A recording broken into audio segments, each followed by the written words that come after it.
আপনাগো বিধায়ক, আপনাগো সমষ্টি, এই অনুষ্ঠানে আপনাগো সবাইরে স্বাগতম জানাই।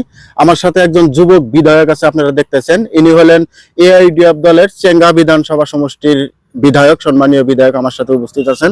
স্যার, প্রথম কথাটা হলো, মুখ্যমন্ত্রী বিগত কয়েকদিন আগে একটা কথা কইছে, এতদিন তো বিভিন্ন ধরনের শব্দ দিয়ে আক্রমণ আমাকে করছেই, কিন্তু বর্তমানে একটা শব্দ নতুন করে উদ্ভাবন করছে, সেটা হলো অচিনাকি শব্দ। আমাকে অচিনাকি কোয়া হয় নাকি? আর এই সম্পর্কে আপনার মতামতটা কি হবো?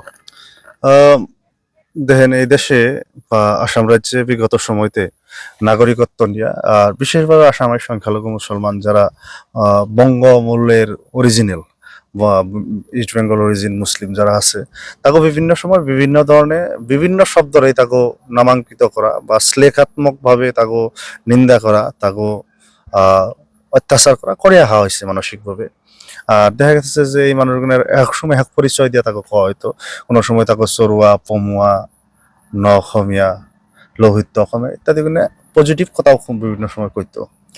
তারপরে সন্দেহযুক্ত বিদেশি, অখিলঞ্জিয়া, বাংলাদেশি, বাংলাদেশি মিয়া, আর শেষামেশা এই অচিনাকি লোক বলে কোয়া ধরছে। আসলে তো এটা একটা সোশিয়োলজি, আমি যে সঙ্গে পড়তাম বা সোশিয়োলজির ছাত্র হিসাবে, তো এলিনাইশন বলে একটা টার্ম আছে।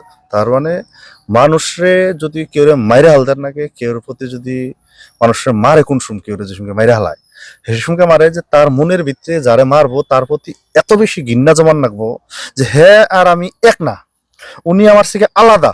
আর সেইটা করবার নাকি এটা একটা এলিনেশন প্রসেস, ক্রিয়েশন অফ আদারনেস বলে কয় এটারে। আর এই যে আদারনেসের যেটা সৃষ্টি করতেছে, যেটা এলিনেশন করতেছে, এটার জড়িয়ে মানুষের বিরুদ্ধে ঘৃণার বাড়াইতেছে। এরা ভাবতেছে যে বুড়ের জন্য এটা করে নে উনি বুড়ে জিতবো বা সরকার বানাইবো, কিন্তু এইটাই সুদূর প্রসারীভাবে সমাজের যেটা যেটা বন্ডিং, বিশেষভাবে যেটা অসমীয়াতে আপনার হাতাম পুরুষিয়া ঐক্য সংহতি কয়, এনাজরি কয়, এই জিনিসগুলোরে কিন্তু নাইকিয়া করে দিতেছে।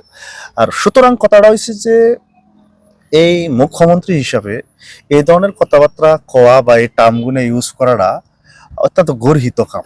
মুখ্যমন্ত্রী যে সঙ্গে শপথ নেয় বা একজন বিধায়করা যে সঙ্গে শপথ নেয় বা যে কোনো সাংবিধানিক পদে অধিষ্ঠিত হলে শপথ নিলে তারা সংবিধানের নামে শপথ নেয়। আর তারা কয় কারণ আমি পক্ষপাত করুম না, কারণ আমি বিদ্বেষ ভাব করুম না, সংবিধানের উপরে আস্থা বিশ্বাস রেখেছিলাম।